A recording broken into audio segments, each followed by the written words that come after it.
Make sure that this is in tune.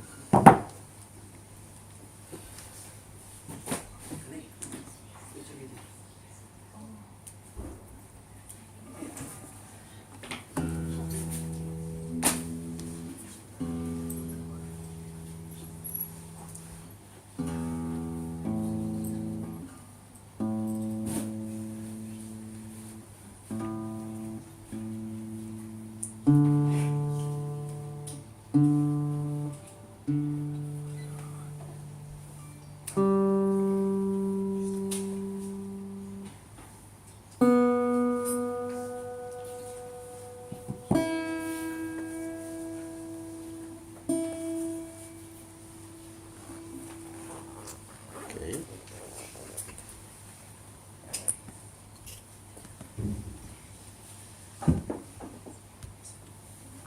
All right.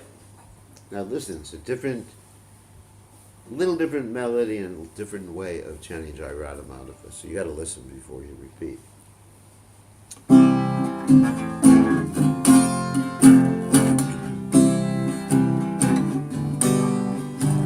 Jaiva Dharma, Jaya Kunja Vihari. Okay. Jaiva Dharma, Jaya Kunja Vihari.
Jaya Giri Varadhari.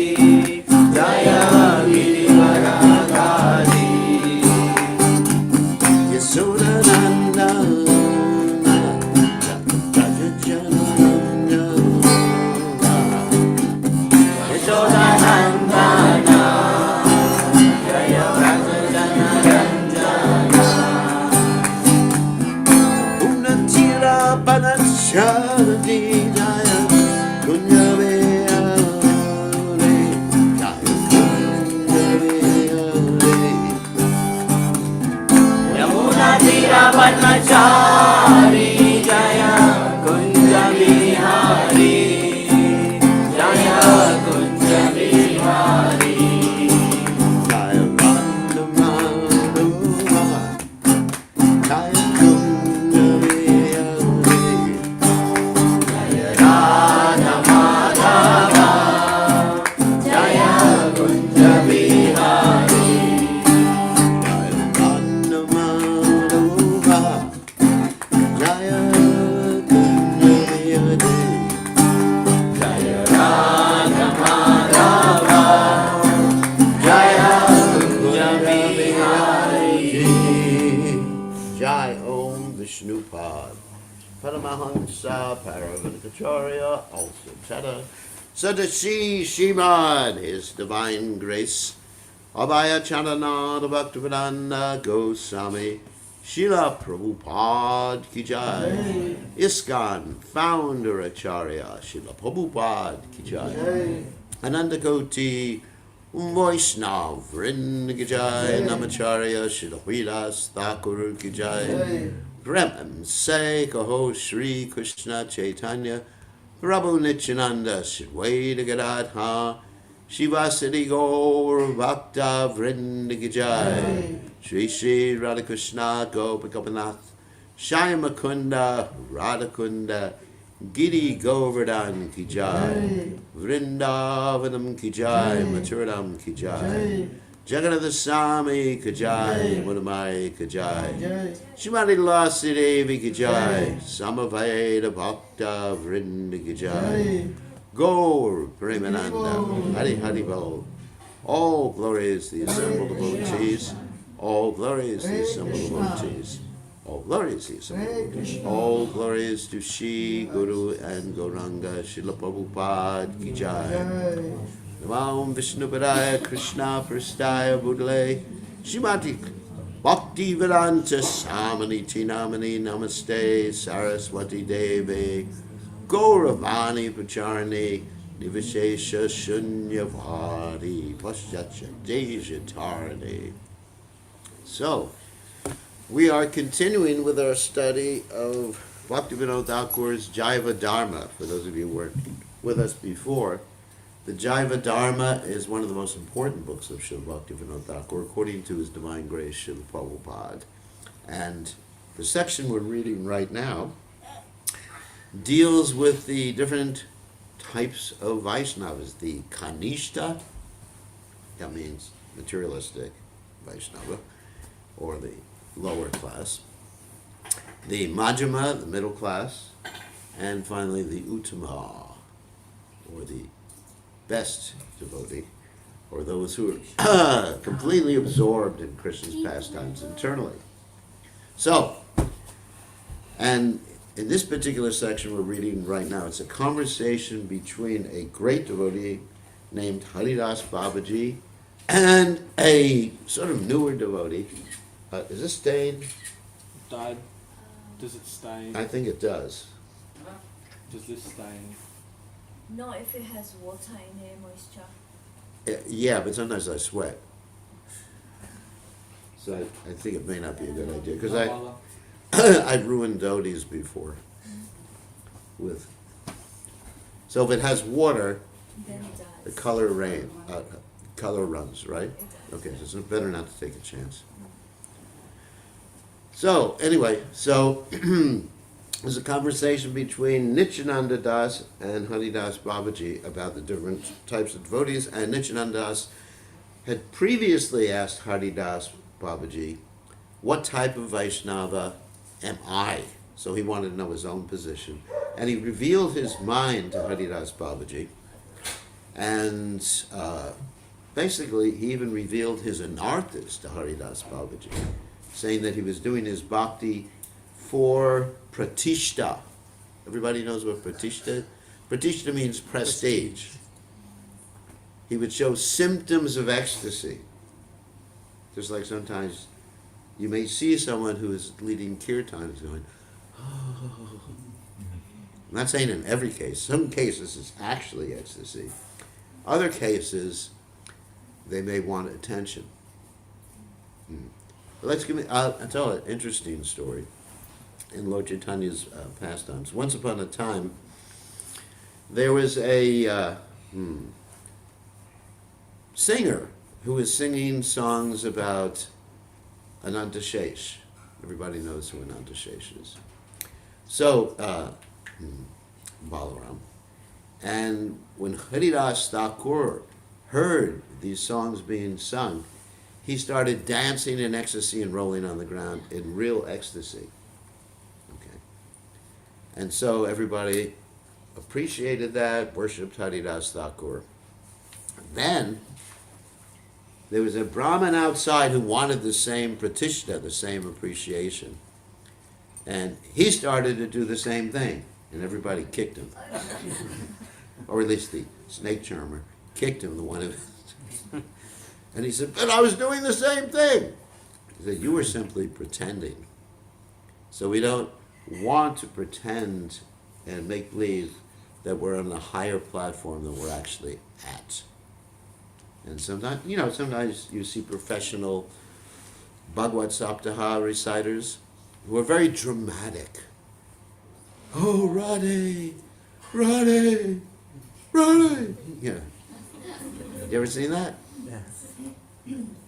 And that's not to criticize. Maybe they do have pure love of Krishna, but in most cases, it's for pratishta or financial accruement, which is even worse. So anyway, so Haridas saw this in Nityananda, and he said, you better give it up. And Nityananda took shelter. This is Nityananda Das, not Lord Nityananda. He took shelter of Haridas. Babaji and they embraced each other and started crying. And so Nityananda Das is going to ask more questions about Haridas from Haridas, as far as advancing further above the Kanishta platform and then above the Majjhima platform and then to the Uttama platform. So a very interesting discussion. For us, it's very interesting. It's applicable because we want to advance, and if we have symptoms of a Kanishta, which is basically not respecting the devotees, not seeing Krishna in everyone's heart, and worshiping the deities at the same time, then we should understand we're in trouble and make some endeavor. Okay, so at this particular juncture, in this story,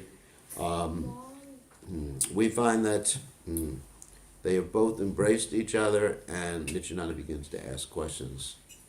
So let me share the screen for those of us who are watching. So Om Gana Timidandasha Gananjana Shalakaya Chakshur Unmeditam Yena Tasmai Shri Gurave Namaha. I offer my respectful obeisances under the lotus feet of my spiritual master, His Divine Grace, A.C. Bhaktivedanta Swami Srila Prabhupada, who so kindly opened my eyes with the torchlight of knowledge while I was blinded in the darkness of ignorance. Okay, so here they both embraced, and they were crying and having so much bhava, so much emotions. So Nityananda asks, Nityananda Das, remember when I say Nityananda, it's Nityananda Das, it's not Lord Nityananda. What are the primary qualities of the bhakti of the Kanishta, and what are the secondary qualities? It's called Mukhya and Gona, technically. Haridas, and Haridas is the Babaji. He's not Haridas Thakur. These are fictional characters which Bhaktivinoda Thakur developed to illustrate the philosophy of Krishna consciousness from A to Z, or Z as you say here, from the beginning to the highest platform.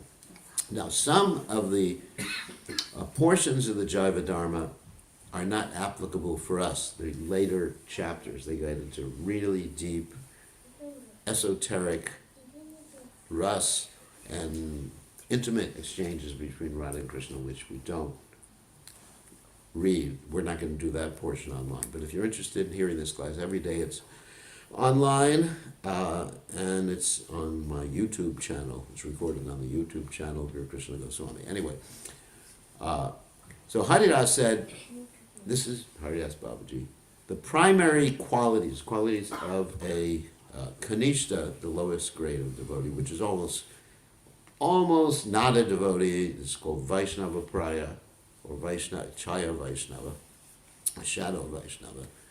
His primary qualities are faith in the Lord's eternal form and worship of the deity. So he has faith in Krishna and faith in the deity. His secondary qualities are hearing, chanting, remembering, and many other devotional actions. So he actually does many of the Nava Bhakti processes. Thank you. Thank you. You're very kind. You get to keep my dhoti now. Because the devotees who make these dhotis get very upset when they see things on them. And they chastise me. Say, how could you do that? So I've been traumatized. So anyway, Nityananda Das says, if he has no faith in the eternal form of the Lord, he is not a Vaishnava. Without taking shelter of rules for worshiping the deities, he is not a Vaishnava. In other words, a Vaishnava begins with having faith in the eternal form of the Lord and following the rules for worship. I have understood two primary qualities of the Kanishta. I do not understand the secondary qualities. So, here's the point. Haridas says the Kanishta Vaishnava does not understand the Swarupa. Swarupa means the form of pure bhakti. He doesn't really understand what? The tattvas. We talked about this before. You know, the devotee tattva-vid. So tattva-vid means to understand the tattvas, that, Krishna, the living entity, and Krishna's energies, and the relationship between the tattvas, and also understanding the Swarupa of pure bhakti means also understanding some abhideya, how to practice pure bhakti, what is the goal of pure bhakti. Hearing, chanting, etc. are angas of pure bhakti. Without knowledge of what Swarupa bhakti, which means what bhakti is, all the activities do not become primary activities, they're secondary activities. They manifest as secondary qualities, that's what he says here. The three gunas of Prakriti means the material world, are sattva, rajas, and what else? Tamas. Taking shelter of the gunas, in other words, being controlled by the gunas, one performs activities. These activities from the gunas are thus called gona, secondary. So, in other words, the hearing, let me explain this so you understand, the hearing and chanting, etc. of a Kanishta Adhikari, they're actually done under the gunas. What does it mean? That means their motivation is under the gunas. Like, Satyanarayan Kata. They want something. There's passion there. Om Jaya Jagadisha Hari, Swami Jaya Jagadisha Hari. So it's passion, that's guna. And so, talking about Lord Kapiladev here, actually this is for the guna secondary, this is not mentioned here, but Lord Kapiladev in the third canto of the Bhagavatam, he describes Krishna consciousness according to the modes of nature. Devotees in different modes of nature. Has anyone read that section? We're reading it now. You're reading that now. Yeah. It's quite interesting. So you have devotees in the mode, and not that we go around, again I have to caution you, it's not that you say you're an ignorant devotee, you're a passionate devotee, you have a little goodness. But a devotee is in the mode of ignorance, is envious, proud, violent. I mean, passion and ignorance qualities are pretty similar between the two types of devotees. Criticizing others, going on the internet. Not just going on I go on the internet too, but going on the internet, going on the internet and finding fault in devotees. Or even if there is fault, broadcasting it. And just harping on it and going after them like the police. Right? And detectives. So that's ignorance and passion. You know, envious, proud, separatist. We got our group, our guru group. Our guru's the best. Right? You're not as fortunate as us. You know, canvassing, like we talked about canvassing. If anyone's taken the ISKCON disciple course, you know, the canvassing. And, you know, so you have to respect all the Guru's godbrothers, you know, respect all Vaishnavas. And so that's devotional service in passion and ignorance. And devotional service in material goodness means one is doing devotional service for liberation. So you find devotees doing devotional service for liberation. That's in goodness, but not Vishuddha Sattva. Does everyone understand that point? It's not Vishuddha Sattva. I'll give you an example. When I first joined the Krishna conscious movement, I just wanted to get out of the material world. And so, some of you have heard this story before. So when I would take rest at night in the brahmacharya ashram, which was kind of an austerity because there were 30 other people, and if you rolled over, you'd probably hit someone. Couldn't even roll over in your sleep without committing an offense against Vaishnavas. Can you imagine that? It is all night long. Oh, so anyway, those are the early days. So what happened is that I would pray to Krishna, please, Krishna, kill me tonight, and let me go back to Godhead. Not so much because I wanted to serve Krishna, because I wanted to get the HE-double-L out of the material world. So, I think most of you understand. That's to keep it from the children so they won't understand what I just said. So fortunately, Krishna didn't respond to my prayer. Too bad. Is that too bad? No, it's not bad. It's good. Yeah. Because otherwise I wouldn't be here. Yeah. So it's good that So I'd rather be merged in the Brahman effulgence or something. So that's in goodness. And then so as you progress, then your desire even for liberation, bhukti mukti siddhi kam, sakalaya shanta, Krishna bhakta nishkama taiva shanta. Because you're not going to be peaceful unless you actually just try to please Krishna. So that's devotion. So everyone understands what it means, devotional service, different modes. Yep. And so we apply this to ourselves, not to others.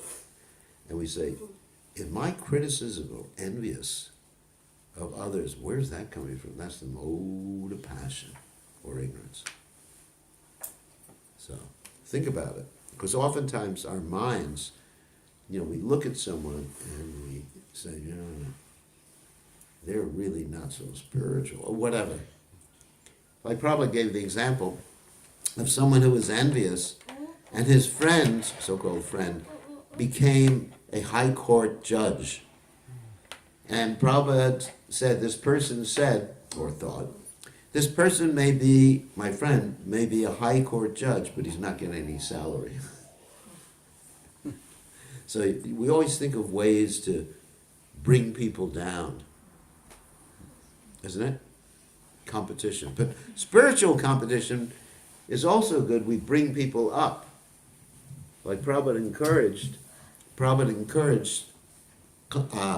competition in regard to preaching and book distribution.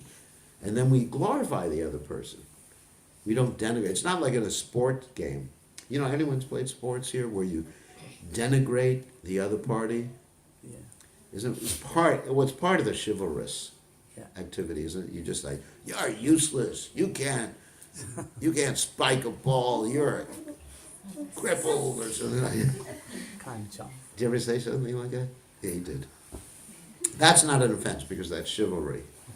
You understand? That's bona fide. So, but we do that because Krishna even does that. When he's fighting with the demons, he makes fun of them. So that's bona fide. But when dealing with other devotees, we don't do that. We don't think like that.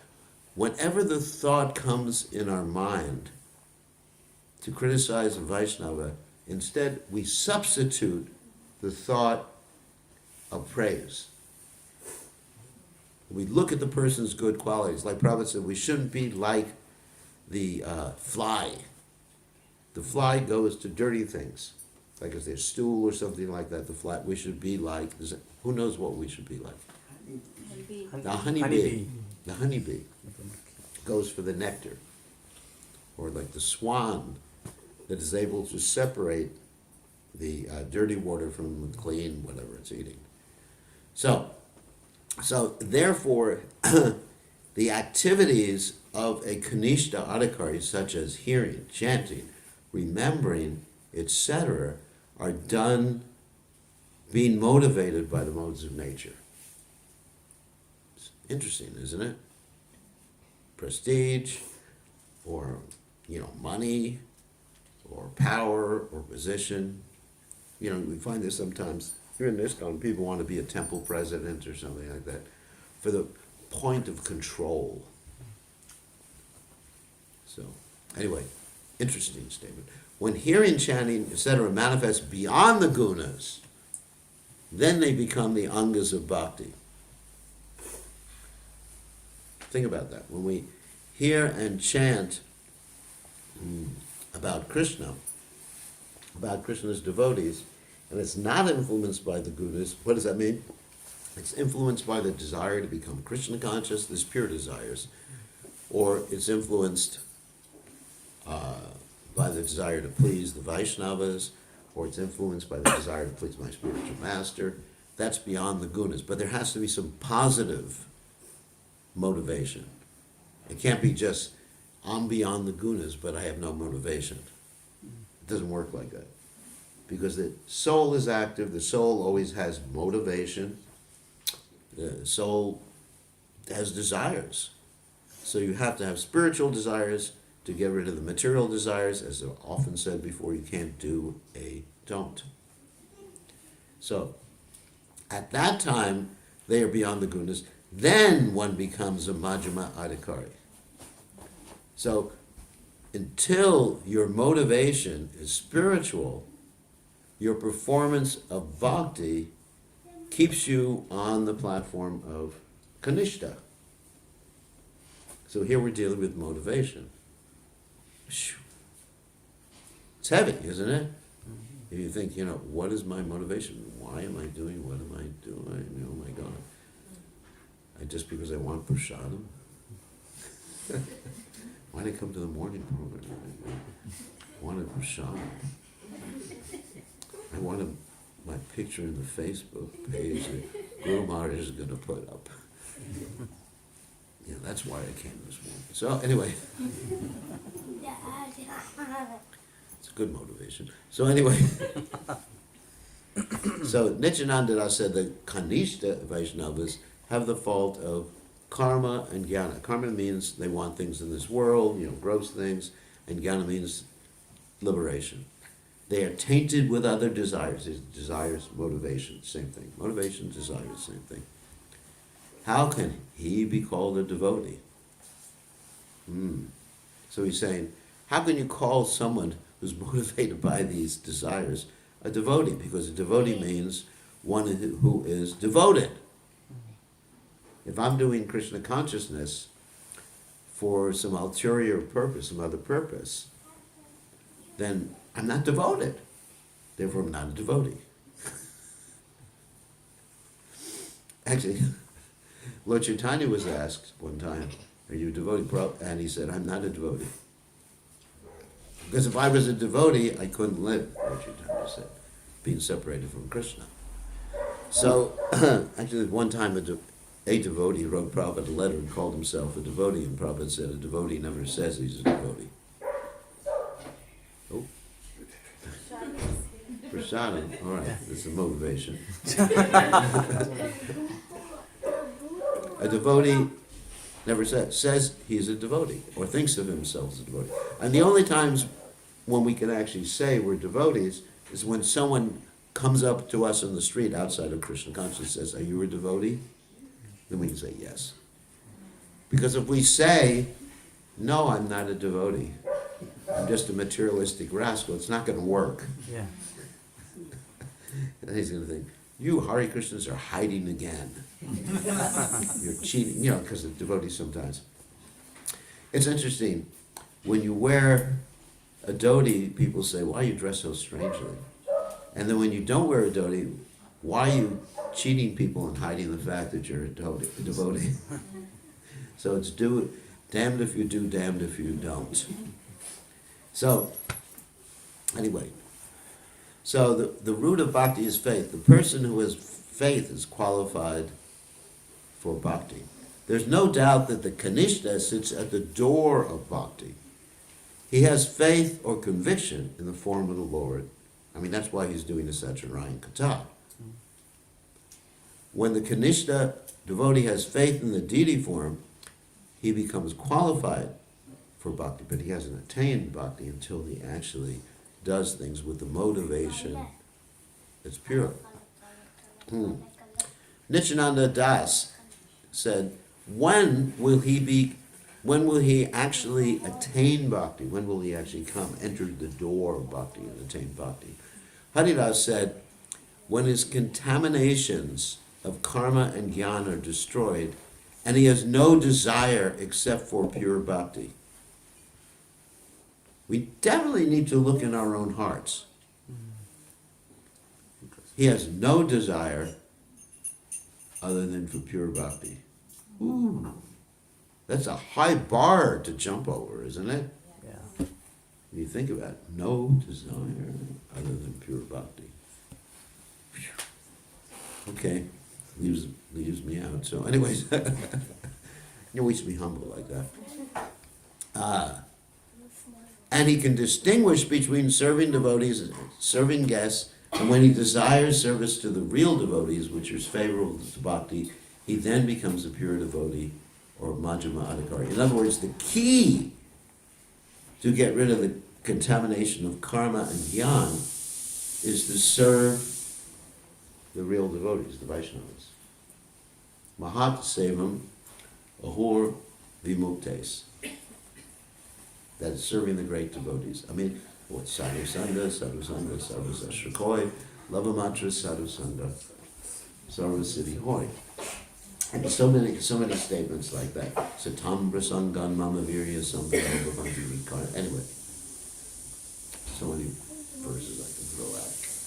But when you actually can distinguish between devotees and innocent people and people who are against Krishna consciousness, and you serve the devotees, then you can develop the pure desire, because the pure desire comes from association.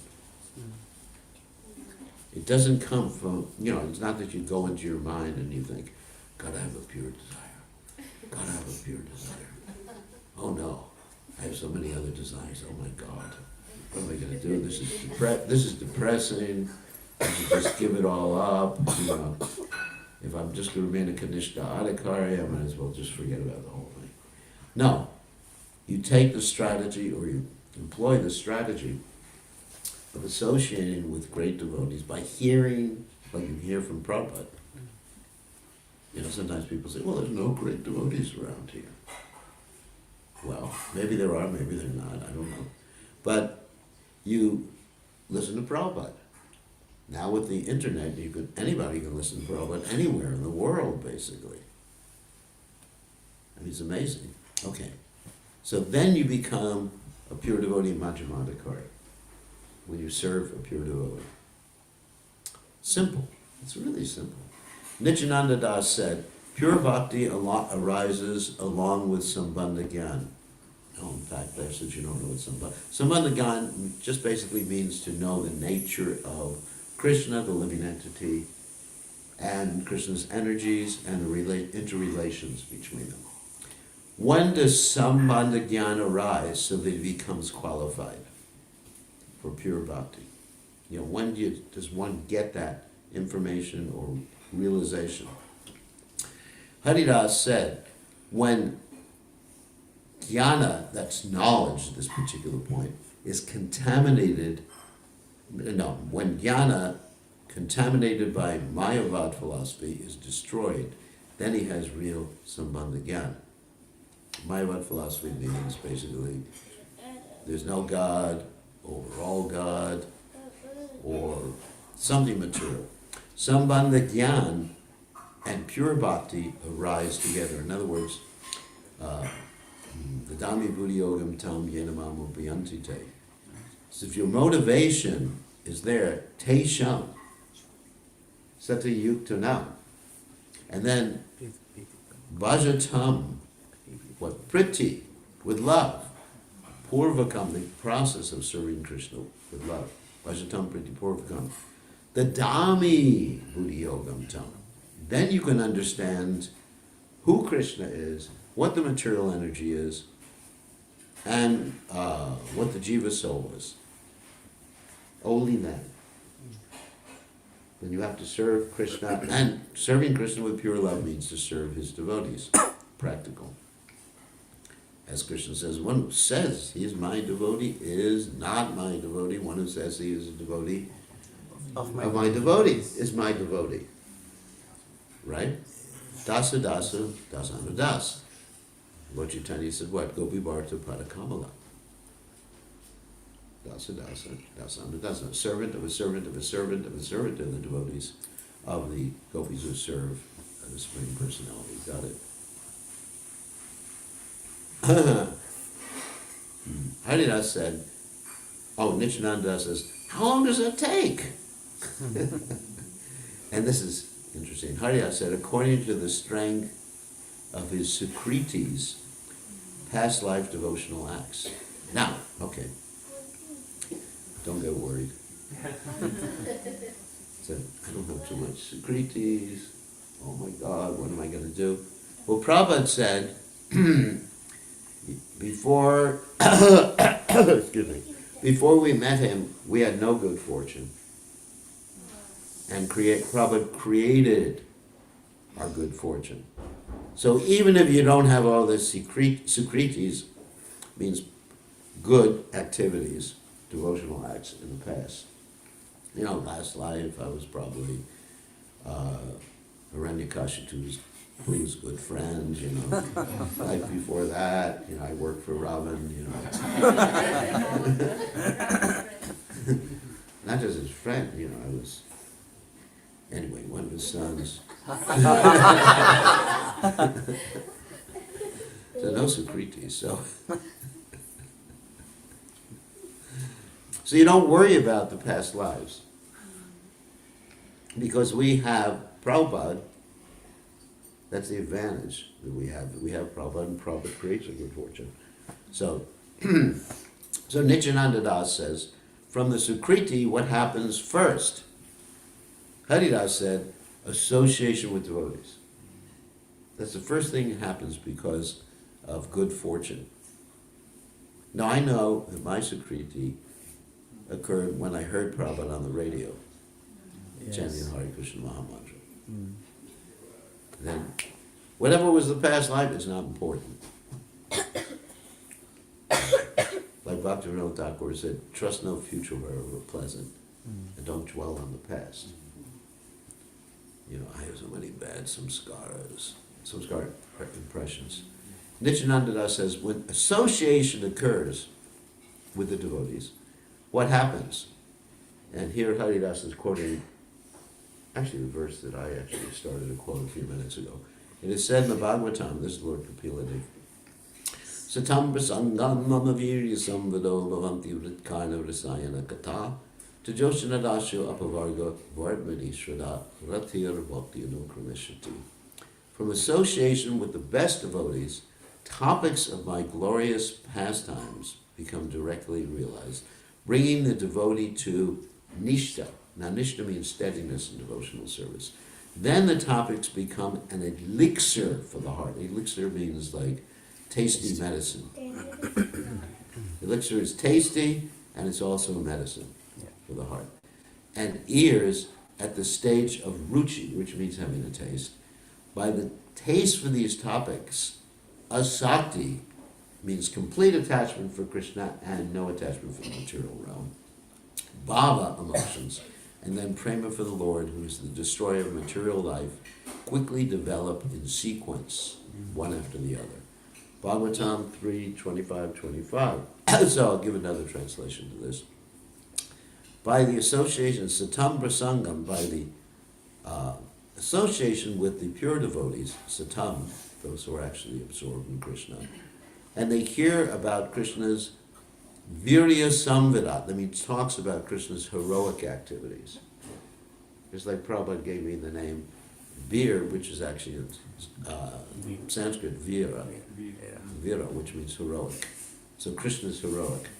Virya Samvida talks about Krishna. Then Bhavanti Hritkarna, there's a channel from the ear to the heart. Bhavanti, in that way, that becomes, is the verb to be. Hritkarna, then you. Okay, let me continue this line. Rasayana kata. These kata, the Krishna kata, is a rasayana. So the word rasayana is the same translated as elixir. Elixir. You understand? Elixir? Yeah. Same thing. So this is elixir, talk about Krishna, goes from the ear, the medicinal, tasty thing goes from the ear and pours down into the heart. Now, normally, when we hear something, it goes in one ear, out another. So we have to really take the kata, the Krishna kata, to our hearts. Listen, shro, shradananasha vasudeva kata ruchi, shan mahat sevaya vipra punya tirtana shevana. To actually hear with attention and with our hearts, not just like hear academically. That's why when I talk to people about memorizing verses, I say that you should memorize and then paraphrase the verse. If you simply do rote memory, you don't really understand the verse. And you can attend Bhakti Shastri and learn so many verses. But if you don't have the ability to paraphrase in your own words, you may not be able to understand. So then, okay, the rest of this verse. Tajoshanadashu apavarga vartmi. Then one proceeds on the path of apavarga.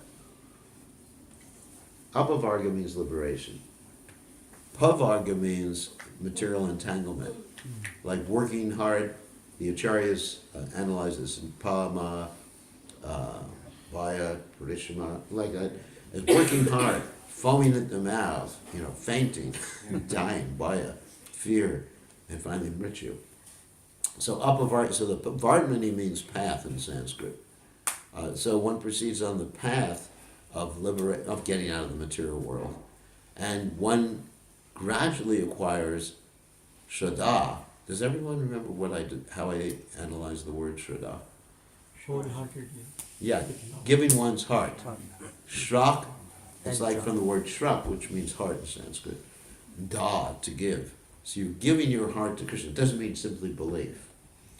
And then ratir means you really have a taste for chanting. You like to chant. When you're chanting, it's not a struggle to get your rounds done and focus your mind. And then ratir, that's a taste. And then bhaktir, love. And anukramishati, they follow one after the other. So I gave an analysis of this verse. And if you're interested in the verse, read the Bhagavatam 3:25. That's Lord Kapila Dev's statement. When one hears devotional topics and devotee association, faith and other items gradually develop. And Nityananda Das said, how does association occur? So here's the answer. Actually, Haridas gave that answer sort of before about Sukritis, but let's continue with this. Haridas said, previously I said that it occurs because of Sukritis.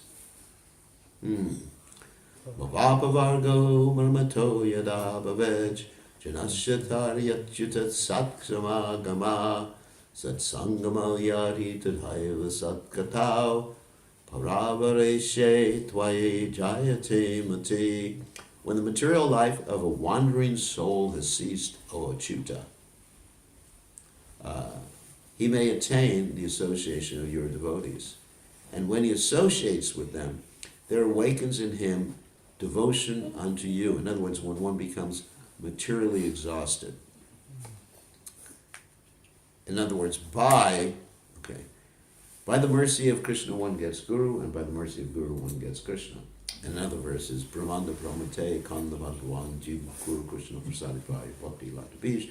The living entity is wandering everywhere within all the material universes, and then he comes in touch with Guru, pure devotee, and he gets the seed of the creeper of devotion, Bhakti Latapisha. So that's the key. And when he associates with them, devotees, he awakens in him devotion unto you. Again, my example of hearing Prabhupada chanting. That was association. Through the ear. Simple. You don't have to be in the same physical location. Physical location, the Vapu is not that significant compared to the Vani. It was devotion unto you who take shelter of your devotees and are independent of higher and lower beings. Devotion. And so Krishna, anyway. And so you take shelter of the devotees and just become detached. So let's see how much more time. We'll go through another. We're almost finished today. Let's see. I think we should stop here because there's another question and answer here that bears explanation. And then we could take questions either through the local devotees here. You're all locals. You're, what is it? Sydney Deshis.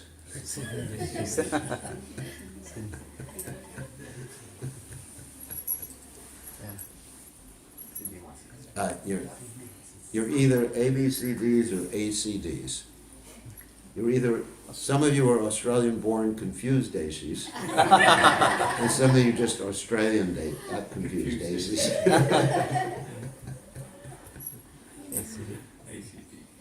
ACD or ABCD, depending how old you are and where you've been born.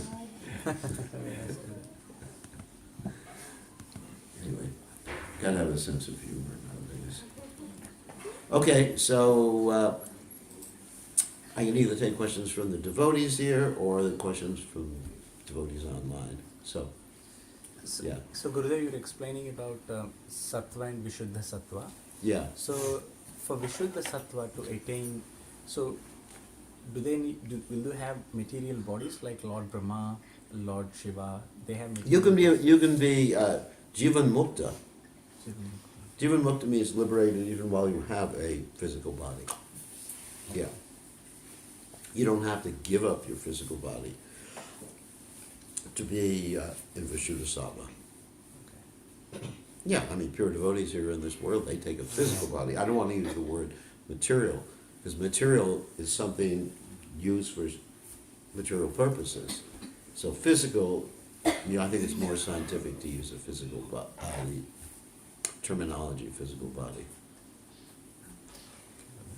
Okay, so, yeah. When you're worshipping the deities in the temple room, there's Yeah. all these rules and regulations that we have to follow, not putting your feet towards the deities. Oh, yeah. All these stipulations. But then one of the faults is that you find any fault within a devotee, you chastise the devotee in the temple room. That's an so offense. doesn't that a bit of a contradiction? Like if somebody comes up in the temple and says, Prabhu, you can't put your feet in front of the deities like that. And one of the, you're not allowed to criticise any devotee in the temple room. So isn't that a bit of a contradiction? No, well, you don't criticize. You explain what you're supposed to do. It's like you're giving instruction, like if a teacher gives instruction to the student and says, the spelling on this word is wrong. You're not criticizing the student per se. You're correcting them. You're helping them for their benefit. So criticism is determined whether someone is criticizing is determined by whether or not their attitude is to bring the person down or to help the person. And of course, it should be done in a very soft way. It's not that you just yell out at someone, "Hey, Krishna Das, you're putting your feet to the deities." A major offense in the middle class. Okay, I mean, the funny thing is that actually on the internet, just finding fault myself. One time there was a devotee didn't have tilak on in the internet class. I said, "Where's your tilak?" in front of everybody else. I said, "You should shave before attending my internet classes." So I mean, I'm guilty. Guilty as charged.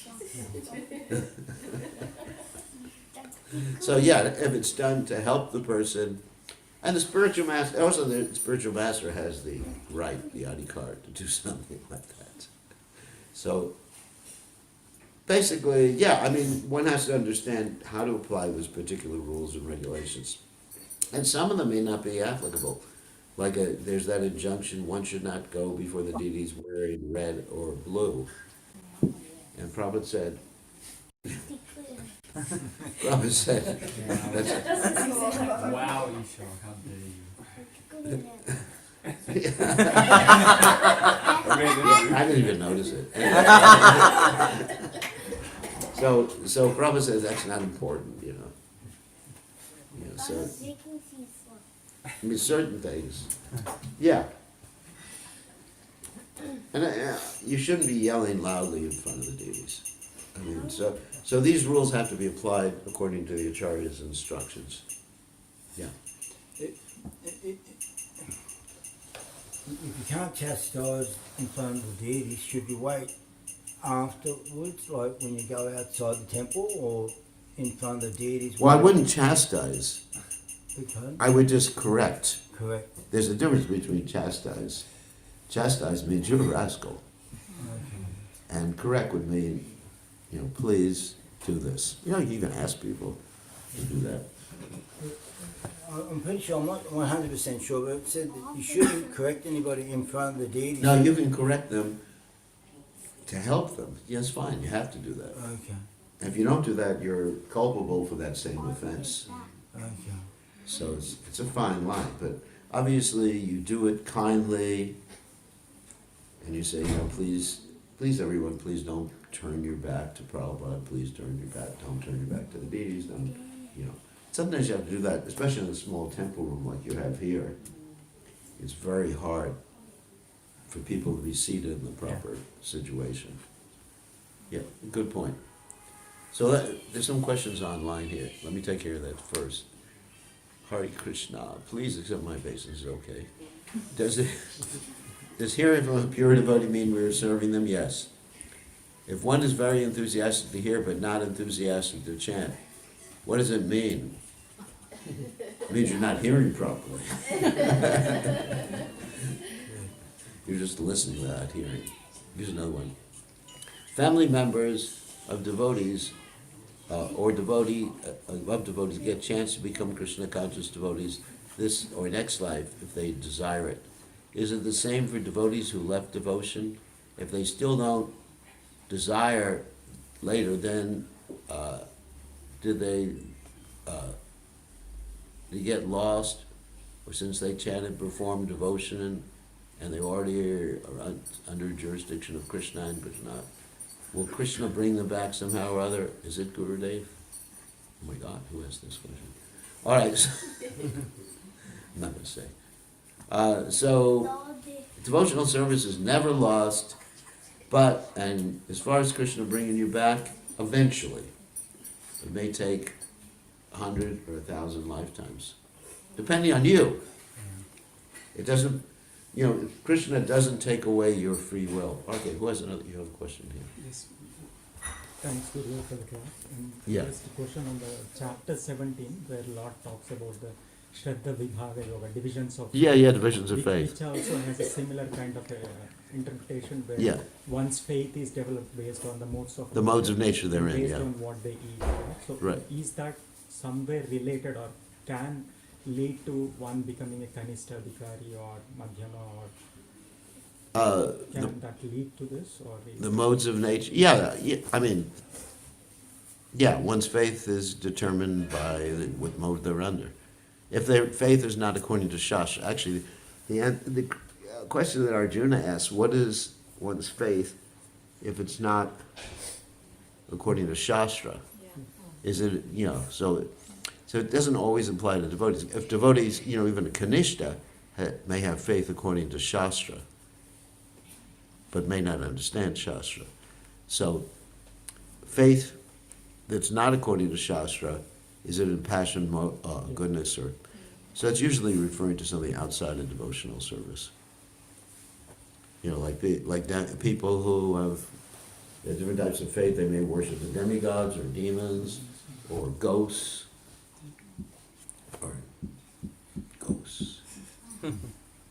Yeah, we had funny story. We had in South America, we had many devotees who were attached to ghost worship, voodoo. And there was one, I've told this story before, but some of you have not heard it. There was one girl in the temple who wanted to marry her brahmachari. So she made a voodoo doll of him. So you ladies who are not married, we'll be giving lessons later on in voodoo. So she made a voodoo doll of him, and she was kept the doll with her 24 hours a day, like that. Eventually, he runs away with her. Really? I guess he wasn't chanting too well. Yeah, I was gonna say.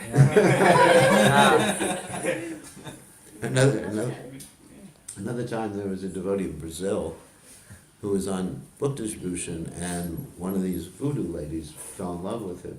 So she threw a lizard at him, and he started to follow like that. And the devotees had to tackle him. Dangerous. Black magic. Yeah, black Black magic. magic. It's left-handed tantra. Yeah. It's tantra, yeah. It happened to Lord Chaitanya Mahaprabhu with Krishna Das. Yeah. So, how does that work? He's a Supreme Personality of Godhead. Well, he obviously wasn't chanting too well. His servant, the story he's referring to is he had a servant in Krishnadas in South India, and the Bhattaharis, these are gypsies of some sort, and they lure people using ladies. And so he just became entranced and started to follow them. And Lord Chaitanya Mahaprabhu went there, and he said, "How come you've taken my servant?" They began to attack him, and he used his mystic power to make them attack themselves, their own swords and whatever, it started to cut them to pieces. And then he took his servant away, saved his servant. And he was in Babaji ashram as well. Yeah, yes. It's like that. So if you're not attentive, then Krishna's illusory energy can act on you. Quite dangerous, this material world. So, another question. If you don't mind. You were saying at the start, during a class about Satyanarayan Katha, and a lot of, especially people from Fiji, they love listening to Satyanarayan Katha. Just want to understand that a bit better, because when they start the Katha, they talk about, the Sonaka Rishi and that's very nice. So does it actually, Namisharian, so does it actually, is that, and I think the intro is that Narad Muni once asked Lord Vishnu how to liberate people in Kali Yuga, and the answer was given that do Satyanarayan Katha. So, what is what's the... Well, it's true. Actually, if you do katha over, pure katha, Satyanarayan Katha, then you're liberated. That is true. But generally, they're interested in material goals using Satyanarayan Katha. Just like someone may be chanting Hare Krishna, interested in material goals. I mean, that's really the point, is the motivation. If you're hearing and chanting about Krishna, just like in our temple in Suva, for example, we have many nice pictures on the wall. And then one devotee who wanted to make more money from donations said, I have special pictures you got to put up about Krishna to get more donations. And one was this story of Sudama Brahman.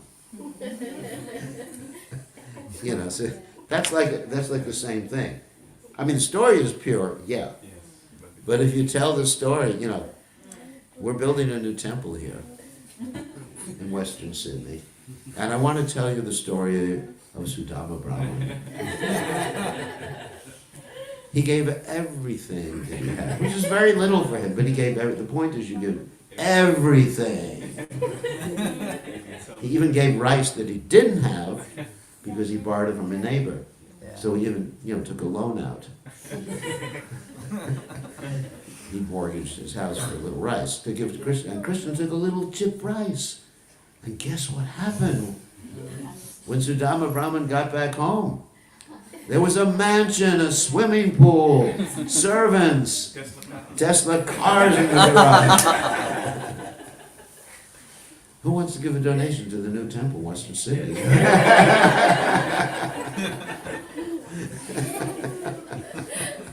People do that. I'm being a little facetious, but it's one of the techniques that, just like you see, if you sponsor this, anyone who helps build the temple, they pull out all these quotes. You build a house for yourself on this, which is kind of nice. You'll be fortunate for 1,000 generations. It's like carrots in front of the donkey, So that's what I mean by Satchidanand Katha. Nothing wrong with the talks or the literatures, but it's the motivation and the reason. Nothing wrong with the story of Sudama Brahman. It's a wonderful story. But if you're thinking like that, like these injunctions in the Vedic literatures, that if you give a donation to worship Krishna, you get back an unlimited results. Wow. It's better than the 5% I'm getting from the bank today.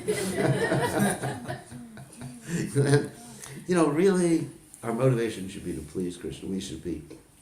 That's how, if we're going to have to do fundraising for the temple here, it's just, you please Krishna, you carry out this mission. I mean, rather than you make your family fortunate, you'll be free from disease. These promises that are not accurate, actually. You won't be free from disease. And then sometimes you have these people, certain groups, they just talk about what they got from worshiping the Lord. Everybody share. Let everybody share. What have you gotten since you joined the Hare Krishna movement? Wow. I have a lot of money now, a lot of cars. It's all because of Krishna's mercy. It is. But Krishna's real mercy is pure devotional service. These are all only byproducts. Like when a story in the Chaitanya Charitamrita about Bhavananda Roy's son, who was condemned on the Changa. What was his name again? I forget the name. Anyway, he was condemned because he was a tax collector and keeping too much taxes. And then when Lord Chaitanya Mahaprabhu heard about it, Lord Chaitanya was upset that he had to deal with so many materialistic people. But simply because he had a byproduct of Lord Chaitanya's mercy, he got taken off of the Changa, which was the punishment, given a higher salary and prestige. So, but that's just secondary results. And so we should, the secondary results may be there, but we should be interested in the primary results of bhakti, which is eternal life of knowledge, bliss, and service to Krishna, and loving Krishna, and service to the pure devotees. This is the nectar. These Babajis that we're reading about, they are just extremely poor from a material perspective. Basically they probably had some torn gumshas or lungis or something like that. And they were happy as they were happier than us, who have so much, isn't it? So, on that happy note, what? They're Uttamadhikaris. They're Uttamadhikaris. You say, yeah, so don't expect me to be like that. I'm not an Uttamadhikari, Om Jaya Jagadish. Please give me a house, please.